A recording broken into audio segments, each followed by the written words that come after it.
Hey, what's up, everyone? Now we should be live on social media as well, or going live.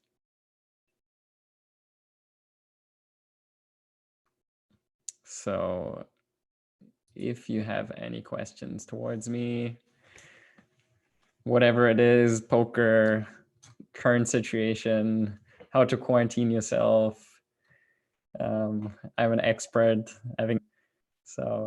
Yeah, any questions, just shoot them my way.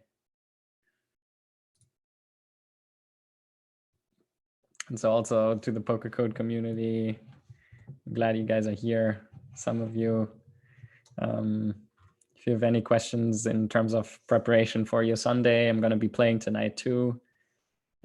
Just shoot them my way. I'll try to answer as many as possible. I'm broadcasting this should be on like Facebook and YouTube and Twitter. So you can see that later as well. And like, just want to open that up for people out there as well. We're all together in quarantine. So in case you guys have any questions in any way, like economically around like the virus itself, poker, how to prep for your grind, whatever it is, I'm going to try my best. If I can't answer, I can't answer, but I've done a lot of research. So in case it's interesting for you, just let me know. Just let me know. What's up, Soul AB? How I use my quarantine time right now? Oh man, I'm really enjoying it. I've been reading a lot lately. So mostly on the internet, just want to understand more about the virus itself. I've just been reading about our human body, the process of it. So I've spent quite a lot of time doing that, and went down really deep the rabbit hole. So really enjoyed that. And yeah, I feel like I have a decent knowledge of how it works, or at least learned something new that was quite exciting.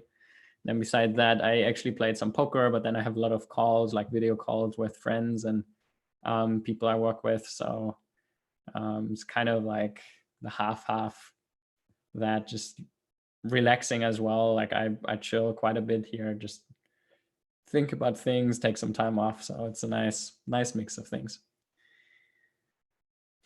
Hey, what's up, Zebarino? What's up, Johanna?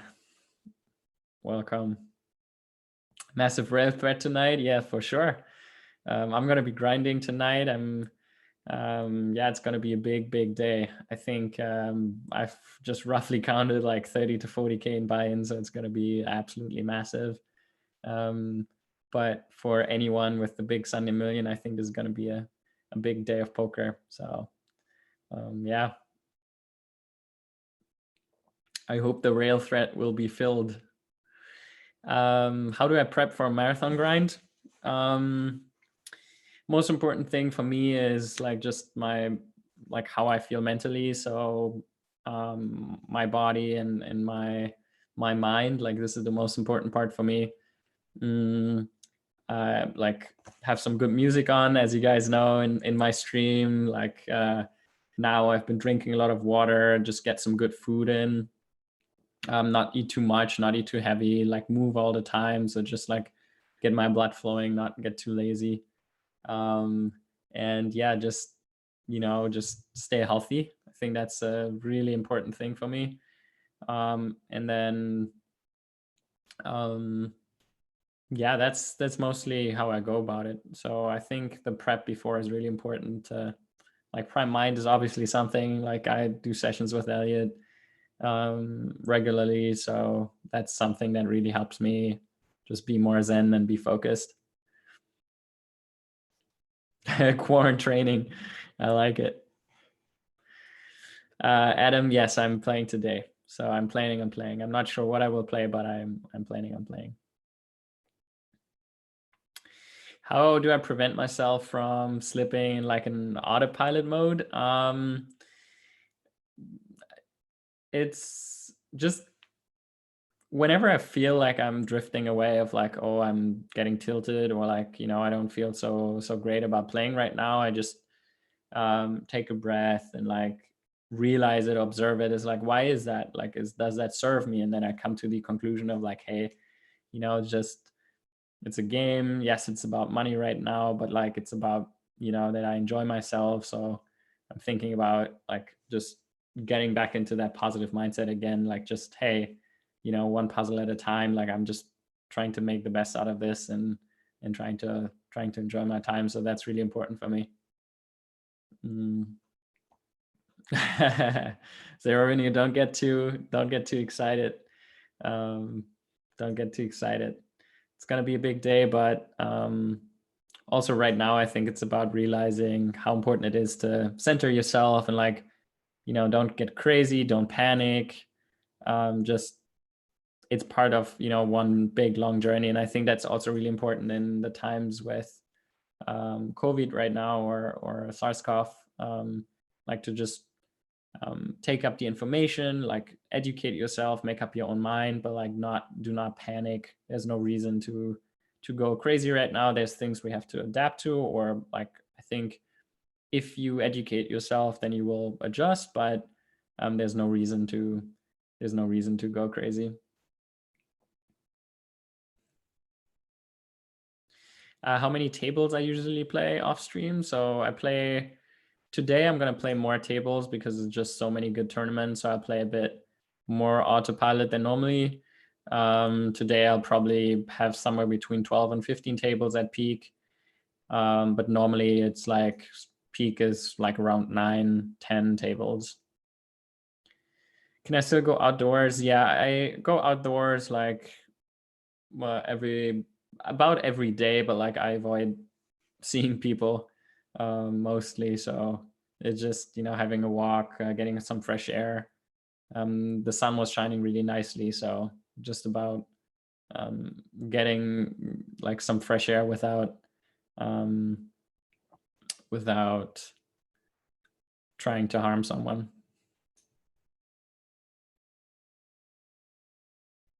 What's up, guys? Welcome.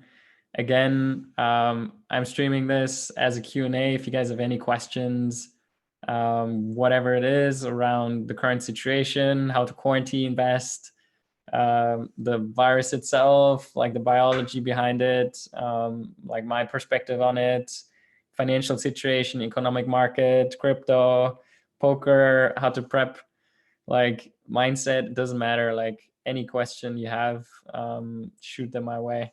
I'm curious.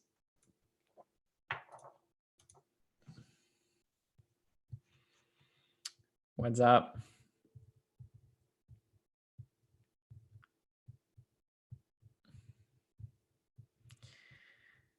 Hey Juan, hey Dennis, hey Matthew, hey Alexander. What's up? Bill, I'm living in Vienna, so it's pretty beautiful. Hey Muri, what's up, man? Welcome. Stefan asked like how I prepare for a big Sunday grind. I mentioned a little bit of that. So now it's basically just calm, chilling, and having a good time. Like just got some breakfast, doing some Q&A with you guys. So yeah, getting in touch with some friends. Food and water is like what I do right now, and just a chill day. Not too much activity. Take a little walk before, and then I go into playing.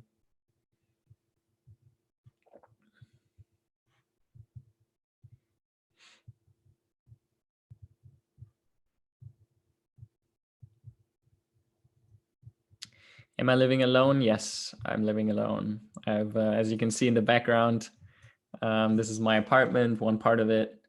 I feel really comfortable here. Yes, I will play the Sunday Million.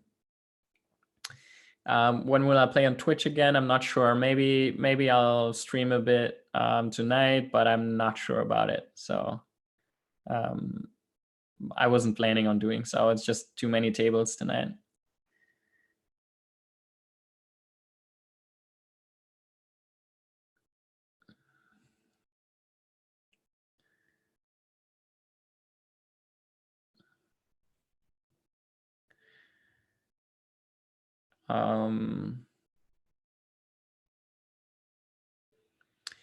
Yes, this is going to be recorded, so you can find it later still on social media for if you want to go back on any of the questions. So in case I answered one, you can go back later and find it.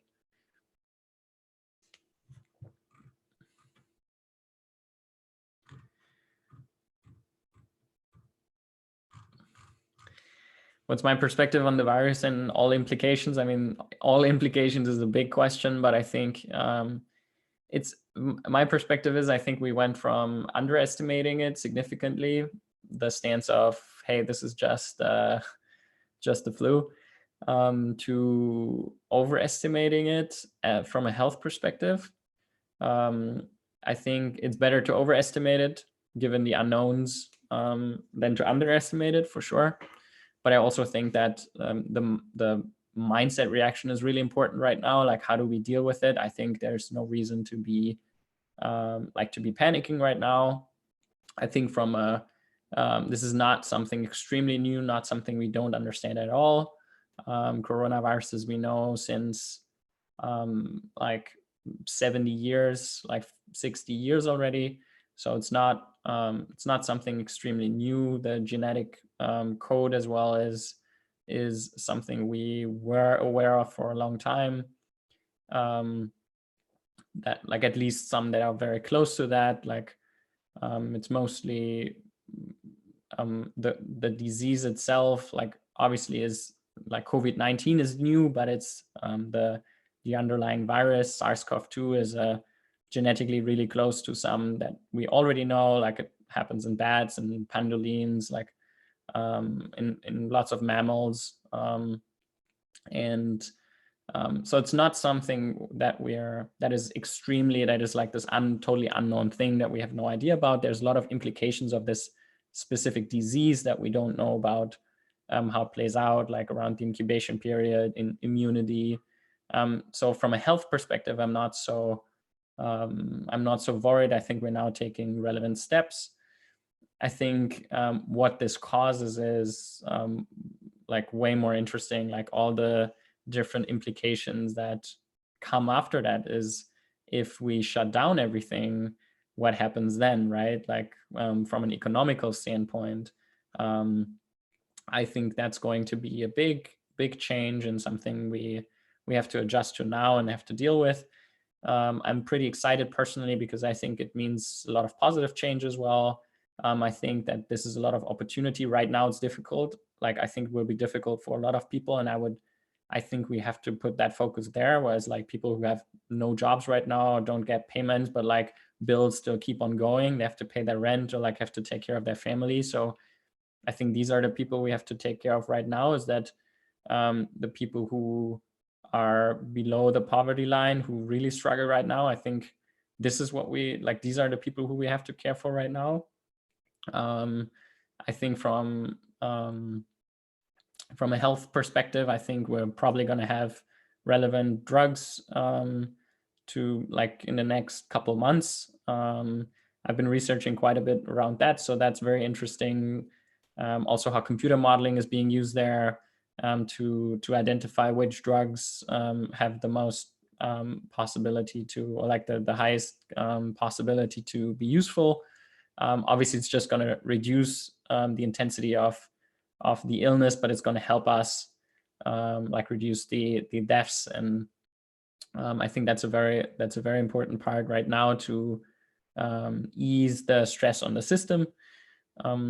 And then, I mean, there's like lots of uncertainty around the development of a vaccine. Like we haven't there's been development around a vaccine for coronaviruses for quite some time.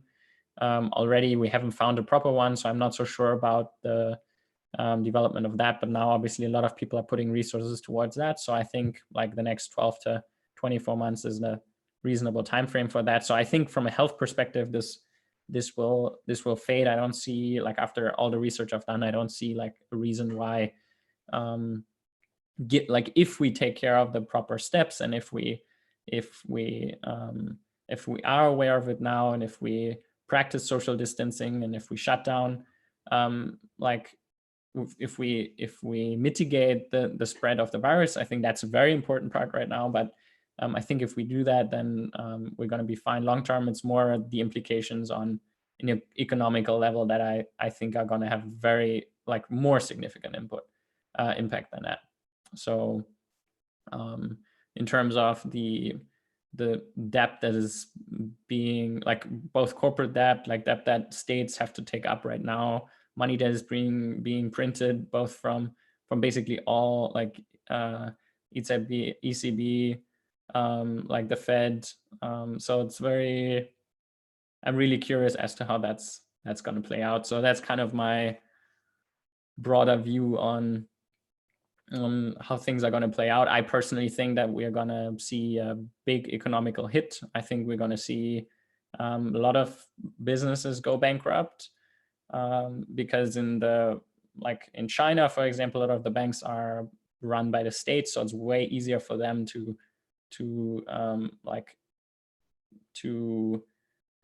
lift up or to have an impact on the economy of the country, whereas in the Western world it's kind of the opposite we've been doing the last couple of years. Like banks, for example, they're very anti-taking risks, so they're not really financing businesses, and they're not regulated to not really do that, to take actual risks. So I think that's going to be a big issue for companies, that they don't really get money from banks. It all has to be kind of done by the state.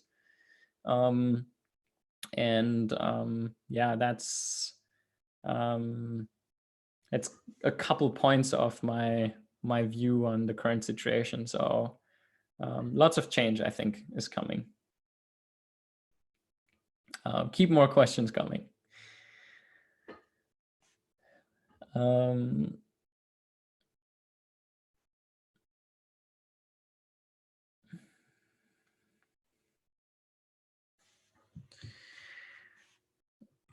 Let me see.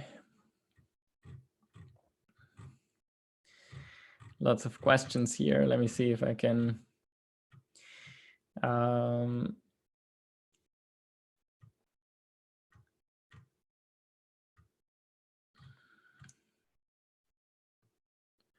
last time, no stock tips. What is your opinion on the whole economic impact of the virus? How tough will it get? I personally think it will go down. I don't think we're at the bottom at all here.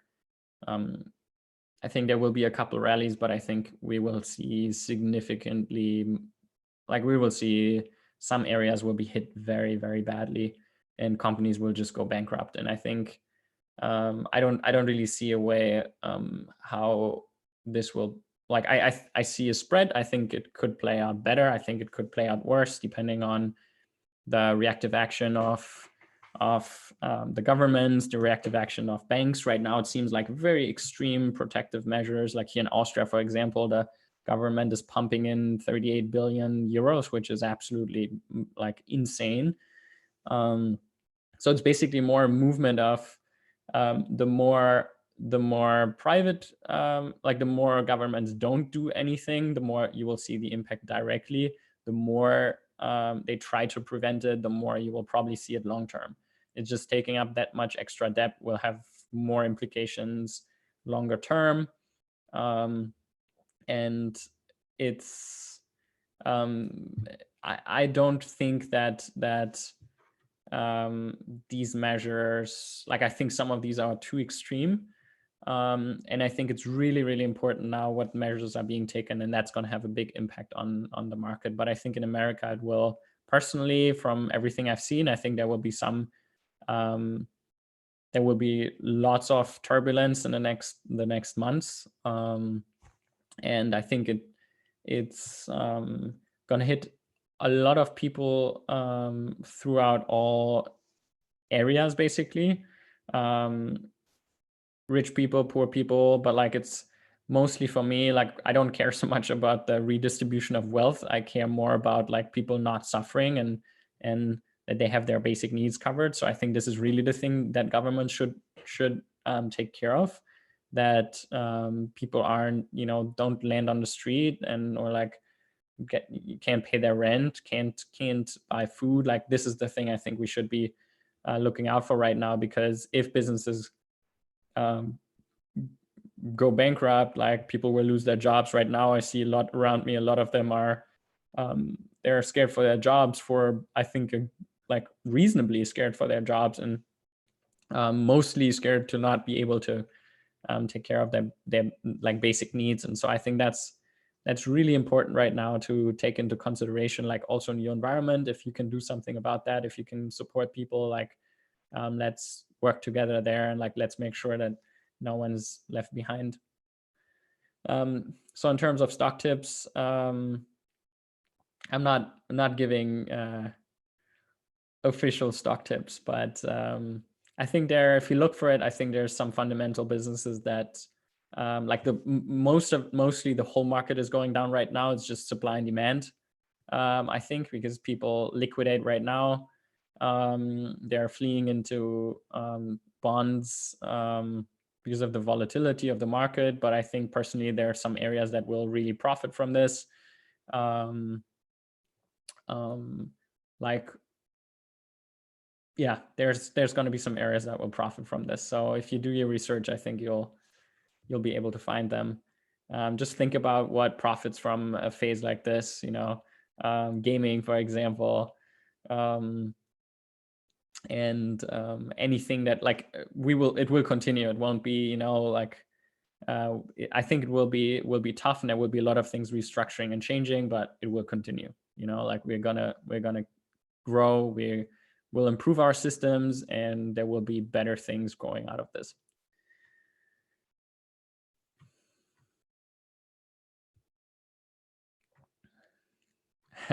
No, I haven't seen the movie Contagion. Not planning on watching it. It's not my kind of movie. I'm quite certain WSOP will be canceled or postponed. Yeah. Do you think they have medicine against it already, but wait to give it to the world? No. If you have it right now, you're gonna get very, very rich. So I think that's unless there's another stronger incentive, which can only be on a state level, I don't think so. No. There's medicine that is somewhat working. It's just about there's different approaches.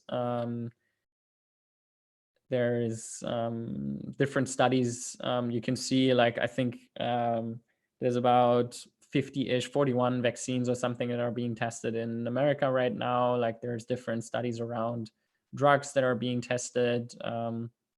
It's just about testing with humans, which is mostly the phase 3 stage of testing, and then it being allowed to be sold or marketed. So all of this is like these people are working hardcore in this because this is obviously a multi-billion-dollar opportunity. What do I think most relevant thing? That's a great question, Kai. What do I think is the most relevant thing we as ordinary people can do besides staying at home to support the fight against this whole thing? So first of all, I think it's really important to understand. Like education, I think, is the most important thing right now.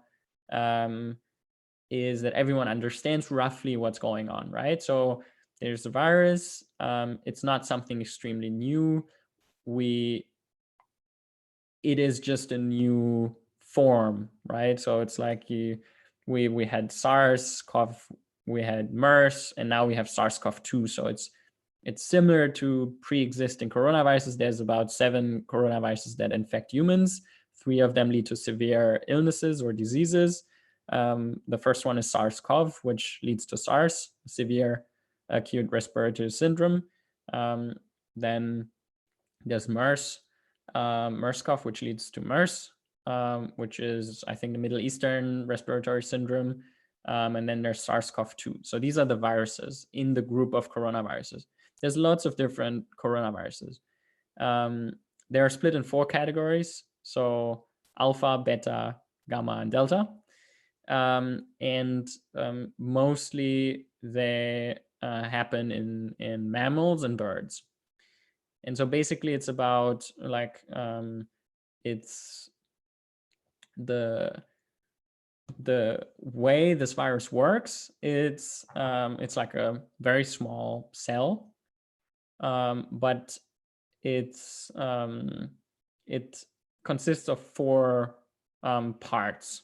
Let's call it like that. So you have the nucleus in the middle, where there is the RNA inside. So that's basically the plan of this virus, this specific virion that holds the genomic data to be able to reproduce. And so you have to imagine that this virus SARS-CoV-2 now has a different, like it has the same structure, right? But a different RNA. So it's a different type of strand. But the overall thing looks very similar to something we've seen in different in different viruses that are all in this group of coronavirus.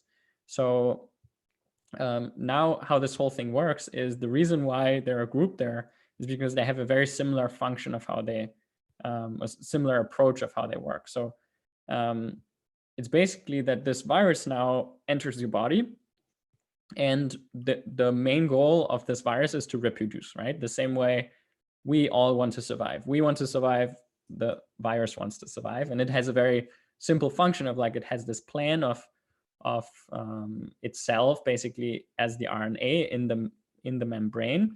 And the reason why it's called corona is because it looks like a crown under the electron microscope. So in 1960, it has been discovered, and there's spikes, like spike proteins that are around this membrane. So it's this ball. In the ball is the RNA, like the data, the gene data of this virus, and then around there's little spikes. And it's really, really small, but it's it has one of the longest, or the longest for us known RNA sequence. So it has a pretty, for a virus, it's pretty, it has a pretty long RNA sequence. So now you have to imagine that this virus comes into our body, and there's only one cell that we know this interacts with, and it's called ACE2. So it's angiotensin converting enzyme 2. And you have to imagine, so this ACE2 is now a cell in your body that has a specific function. And this virus is going to this cell and is docking on the membrane. So the membrane of the virus is docking on the membrane of the cell. And the reason why this is so important is this ACE2 now has a function in our body to cleavage, so like to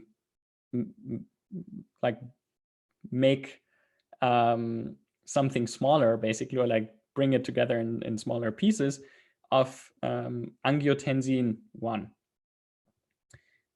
which is so it basically breaks this up in smaller pieces. And so this angiotensin 1 is then dissected in these smaller pieces. And these smaller pieces, angiotensin 1 through 7, they have different functions. And one of the functions, for example, is to increase the your blood vessels. Yeah, and so it reduces blood pressure, and also has anti-inflammatory function. So now you have to imagine that this ACE2, this thing that the virus docks onto, there's another really important player. This is not the name, you don't have to remember, but it's called TMPRSS2. And so the virus docks onto this cell, the ACE2, and now this TMPRSS2 is a protease, and this protease is opening the membrane of this ACE2. And so now the virus basically goes into the ACE2 cell, or like brings this RNA, so the messenger RNA, into the cell. So this is basically the plan to tell the ACE2 like the cell, say like, hey, build more of me. And the ACE2 cell now thinks like this is a message from your body, and it's like starts to produce this type of the virus now, basically, but which it shouldn't. And that's how this process works. So this process is very similar for the others that, like the other viruses, right? So like the other coronaviruses work very similar. And now you have to imagine, like, the reason why people get sick is because this ACE2 mostly is mostly in the lungs and in the heart and in the liver, in the kidneys, I think. And so that's basically like it causes this reaction. The angiotensin isn't being cleavaged properly anymore, And especially people with former diseases struggle a lot with that. So that's why it's a pretty dangerous disease for them. But we know a lot of these things already. And it's been researched, and there's some really nice papers around that. And now this is a different form. It works differently. We don't know the exact path of the disease, right? Like we don't know how fatal it is. We don't know a lot about the process, but we know quite a bit, and we have other comparisons that we can draw.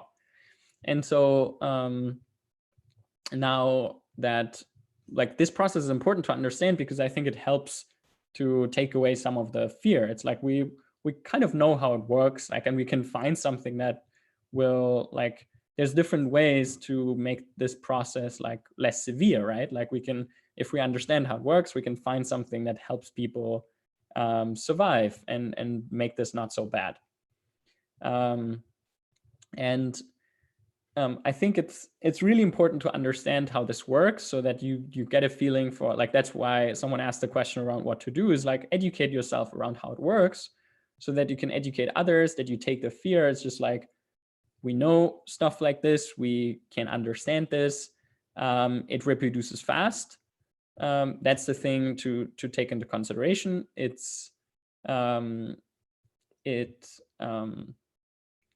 reproduces quite fast, and it's somewhat contagious. Nevertheless, we're going to find a solution against it. Like, it's not something totally unknown that it's just, we don't know what happens and it's just going to kill us all. No. I think we're going to find, we take good measures now. We distance ourselves till we can adapt infrastructurally, till we adapt like strategically, make sure to not be in touch with people, to not spread the virus, right? So that we have enough time to analyze and to learn. And then while we learn, we will find solutions.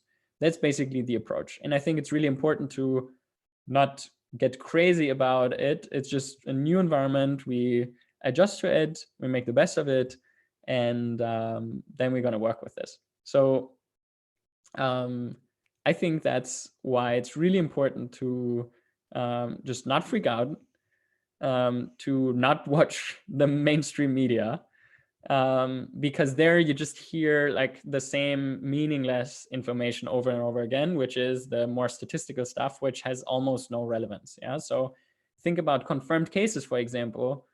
Confirmed cases are people that have been tested positive. Yeah. And that's what's confirmed cases, that someone tested positive and it's confirmed by an authority. It's like, okay, how does this matter? Right? Like, in some way, obviously it does matter, but in another way, there's lots of questions that come up. How are people being tested right now? Do you know how people are being tested? Second thing is, how many people are being tested? Where are people tested? How biased is this test, right? Like, how many tests do we have available? These are a lot of things that, how many people have not been tested? These are a lot of things that are very relevant to understand the numbers, because if you test 1,000 people only, and then you stop testing, then there's no increase in realized cases, right? Like, so you have to see that the numbers you look at are maybe not the most important numbers to look at. So it's really, really important to make up your own mind and not be too certain and not get freaked out by stuff that other people tell you is like, we're all gonna die. No, we're not all gonna die. This is something we have to take serious. This is something we have to take measures about. But I think it's still really important to make up your own mind. Like, if you see numbers, like, ask questions. And when you ask questions, then, and they can't be answered, then I think that's good to just like, okay, I just don't know everything yet. And because I don't know, I'm not going to take crazy measures in terms of like panicking or, you know, like spreading the panic to other people. So that's what I want to share with you guys around my perspective on the virus. So I'm running GTO COVID advice.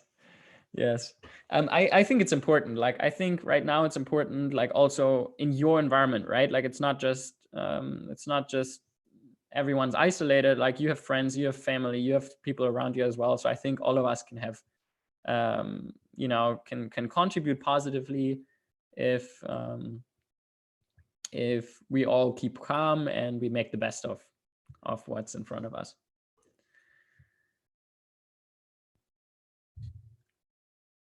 That's so far on the small biology excursion.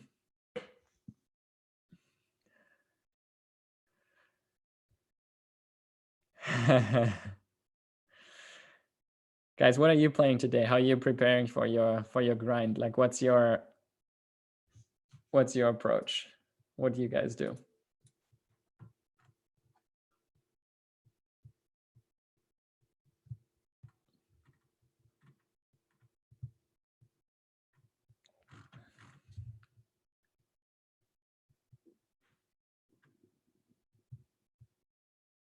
Going into nature sounds like a great idea. It's so beautiful how calm it is, and how, like, here in Vienna the sun was shining and it was very, very nice. When I think I'm gonna win my next big tournament. When does the Sunday Million end? I don't know. No, but probably tonight. Hopefully tonight. Guys, stop talking about chopping heads up. It's just creating expectation that lead to disappointment. So did I watch a bit of the Galfond challenge? A little bit, yeah. I found it a bit hard to watch, but I'm a big fan of Galfond, so it seemed very exciting.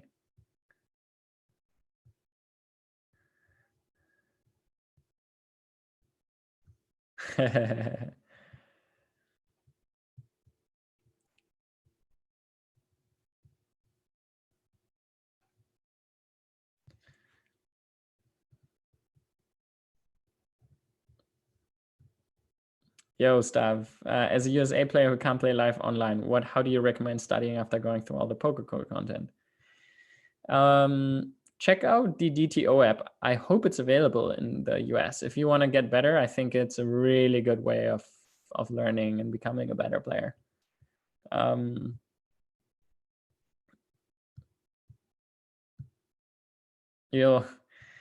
Stefan is gonna nap, go for a run, and then meditate for 20 minutes. Sounds pretty sweet. Good luck with that. Thanks, Daniel. Good luck to you too. 100% positive it's gonna be heads up. Okay. I take the bet. There's only one spot left. I don't mind who I chop with.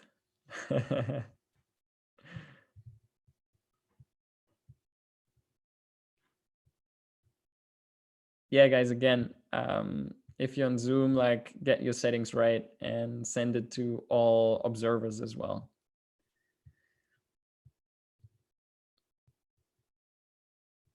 What do I think of applying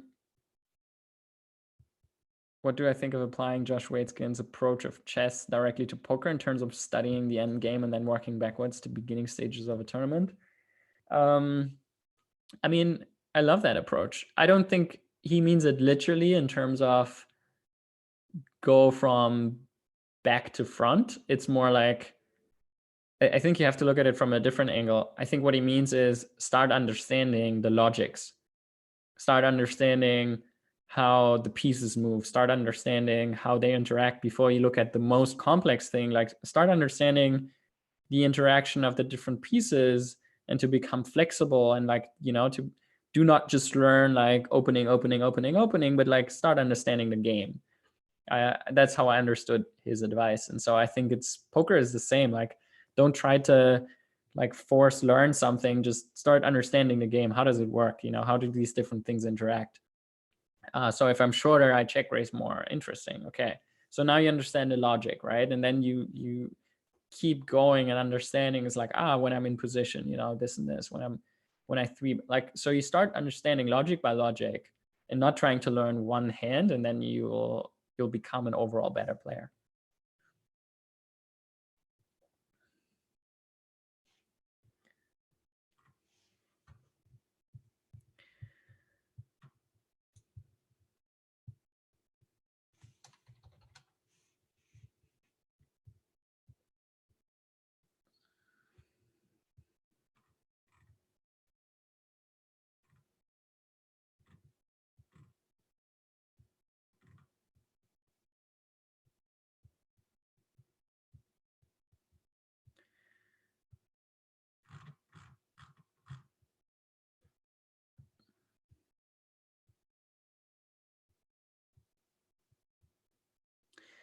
Hey, Philip. You mentioned previously you went away from professional poker because your actual interest being learning and working with people. What is your main focus now? Um, I'm mostly, so the project I'm mostly working on right now is called Under the Tree. And my, or our vision with it is to bring together people that want to improve systems, like basically bring about a change in the way we live, a positive change, and have an impact on the whole way we organize ourselves, how we make decisions, how just we operate as a society, as humans. That's what I'm really excited about, like this growth of, how do we do things, um, how do we create, how do we make decisions, like all this stuff that I'm really excited about is, um, I'm looking at our educational system and I see so many ways how we can improve and how we can do that better, and I get really excited about that. And I want to create a platform with Under the Tree where people who care about the same thing, about improving that, about bringing that forward, come together and work on with their projects and in their individual energy, work on bringing about solutions in that area. So yeah, that's the project I'm mainly working on right now. I want to launch a physical location here in Vienna. Right now, most of it is on hold, but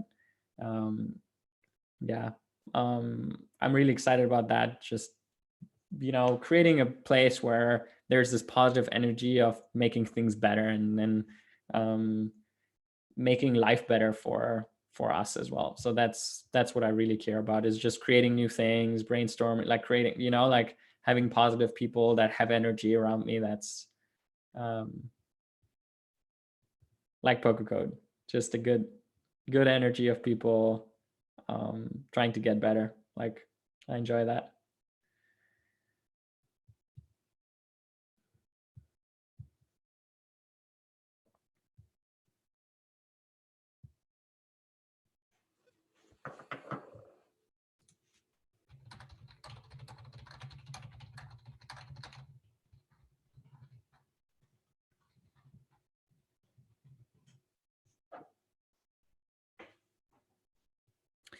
Hey, David. Yeah, I'm gonna play the million today. Thanks, Anna. Appreciate it. Big M, what is the thing that makes you most happy in you every day? I'm gonna give that question back while I answer. Um, there's not one thing, but what I do makes me quite happy. Obviously, there's things I struggle with, um, and challenges all the time. But I really appreciate a lot of things I do. I appreciate the people around me. I appreciate the challenges. I feel like I'm growing a lot. But I think mostly, like, I can see now is like the freedom of just being able to create like this, being able to be that free and to work with people that freely. That's pretty exciting to me. So I really appreciate that when I wake up, just this freedom.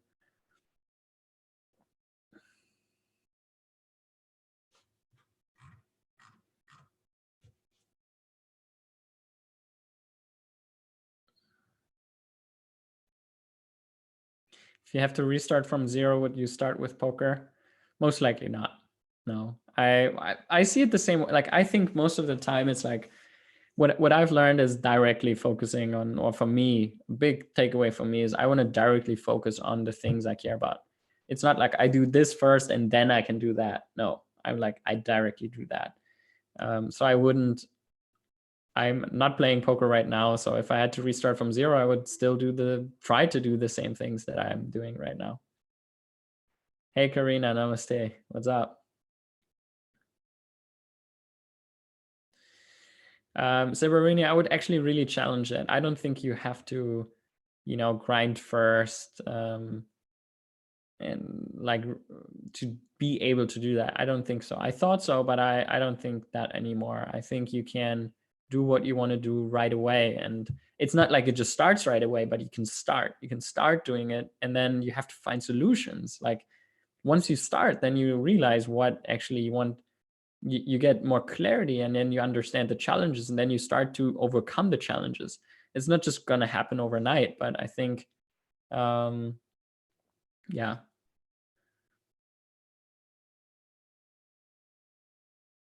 So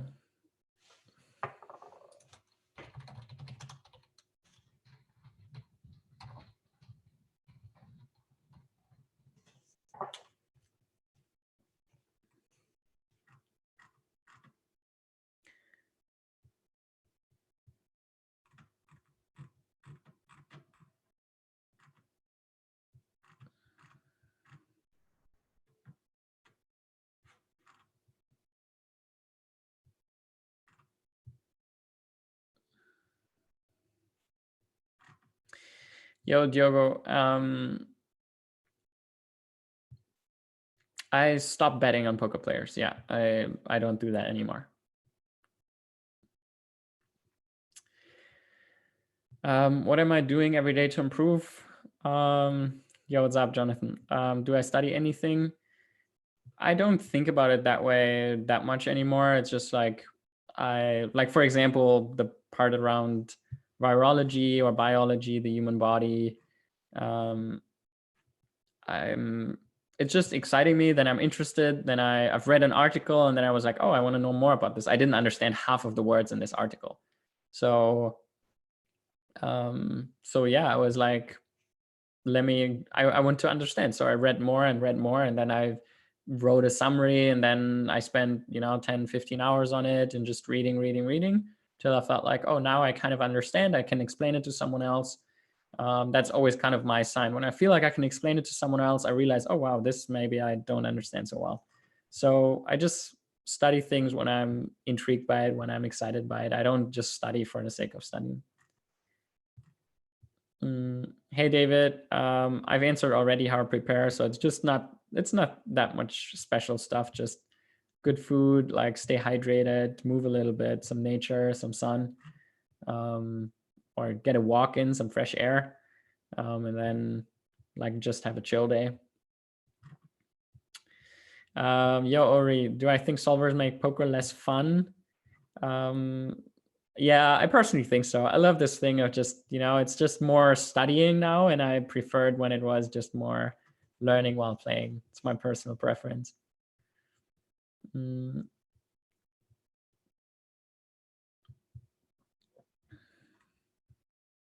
Yo, Miguel, welcome. Can I explain how I worked with Elliot Rowe and my mindset? Yes, I can. I started with him in 2015, so almost 5 years ago. And we mostly have sessions where in the first 30 to 45 minutes, we establish like what is the most important topic for me right now, like what's going on, what am I challenged by, what am I scared of, like what's going on. And then he does a hypnotherapy session, like 15-20 minutes, where we go into that, why do I feel that way, and so on. So that's the way we work together. And I do that every week with him. So it's really, really helping me. I love working with Elliot.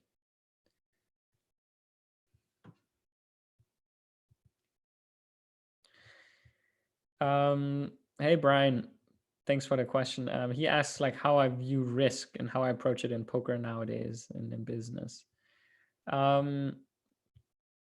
First of all, I think this is big. Like the topic of risk and uncertainty, I think is big. That we are all way too certain, and I think I'm feeling better, I'm doing better the more I accept that I don't know. Because the illusion of certainty is, I think, very blocking. So the moment I think you can accept that, the moment I can accept is like, hey, I don't know that. I have an idea, I have a construct, I have an explanation for this, but it's just my explanation. There's infinite other perspectives and explanations, and it's definitely not the final way of seeing things, right? Like I just have this super, super small view on life. And both like on a time scale, I don't know what's going to happen tomorrow. And I have no idea what's going to happen in 1 year. And then even if I limit it to one area, one specific area, like even there, I played, poker 15,000 hours, and there's still room to improve and to explore. And so I think about risk is the same way. There's one model that I really like that I think explains this very well. Is there's stuff you know that you know you think you know that you know. There's stuff you think that you know you don't know yet. So it's like I can learn this. It's like, oh, physics and quantum physics and black holes. Like I know they exist, but I don't they're unknown to me. And then there's the unknown unknown. And this is the trickiest part about life, I think, is now you rationally try to understand things that you don't know them.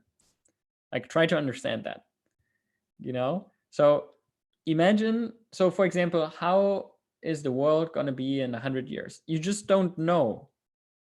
And you don't even know that you don't know them. There's going to be so many things that are going to happen that are out of your, like, it's just, you're incapable, like I am incapable of understanding them.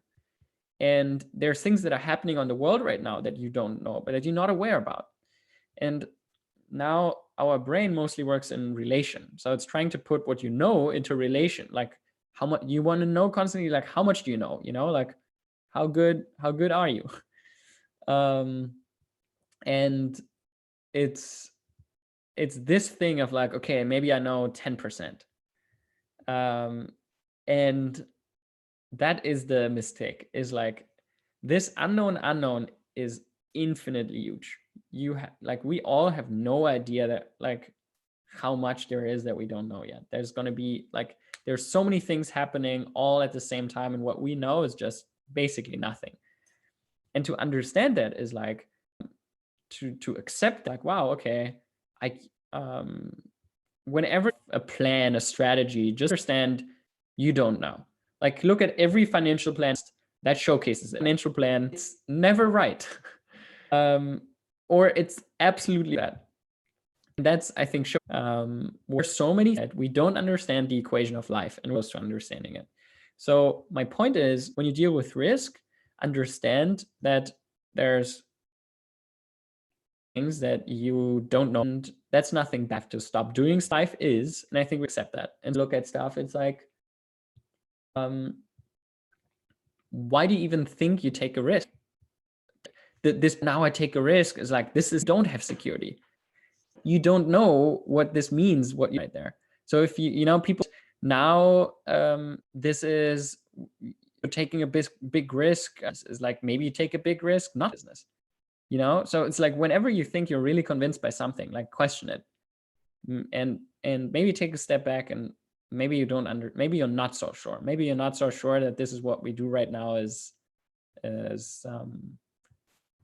what we believe it is. So that's my approach, and I think since then I'm way better at dealing with just doing things and dealing with risk and uncertainty, and that's an advice I would give to both players. Like also there you have expectation, right? It's a certainty. It's like, I'm a good player, I deserve to win. It's like, no, you just don't know. You don't know how things are going to play out. You don't know what's going to happen, and it's okay. If that's your mindset, then you're just going to be fine. Like you're going to play, you're going to have fun, and then if you win, you win. If you lose, you lose.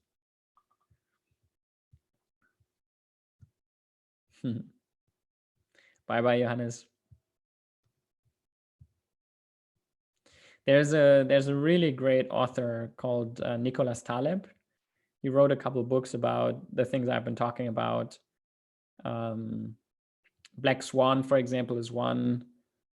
Skin in the Game. Like there's a couple of ones that Fooled by Randomness is probably the most referring to what I was just talking about. Yeah, Anti-Fragile is also a great book.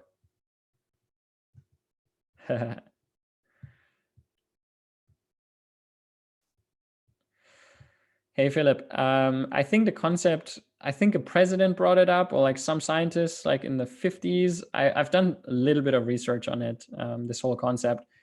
But I think where I've read it was probably in one of Taleb's books. So I've heard it first from Taleb, but I think it originally comes from the 50s in the US or something, this concept. Yo, what's up, Brian? Cheers. Have I ever been in Poland, Martin? Yes, I've been in Poland. I really liked it. Yo, Ian, I'm in a good mood. I hope you too.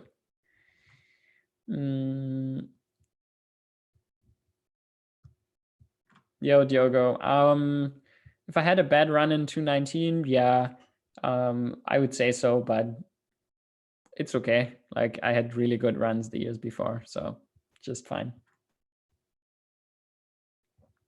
And even if not, like it's just part of the game. So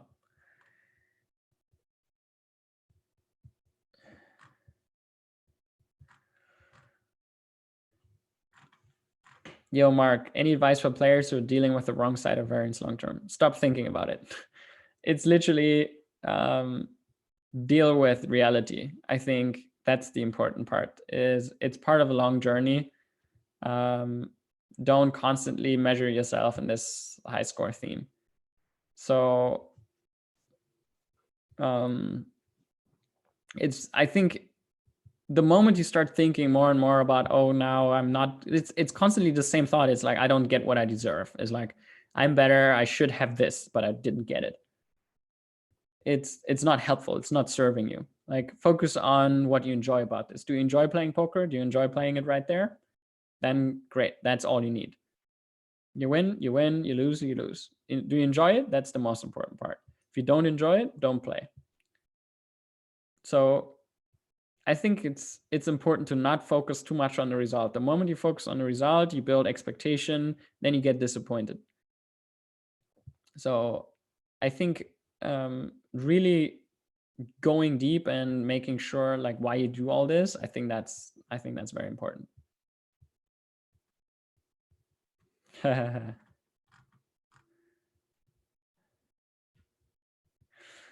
Okay, everyone.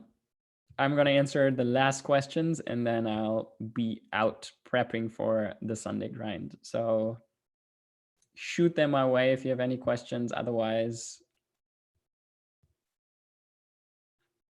I will leave.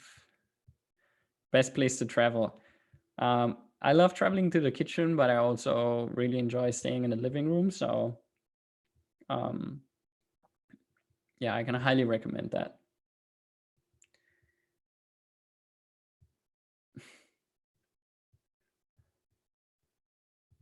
You're welcome, Big M.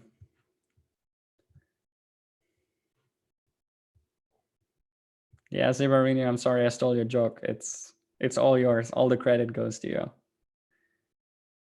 Isabella, what sources do I like to use for information? I've been reading a lot on medical publishing pages. One is called Science Direct, and then just Googling and finding the stuff and online.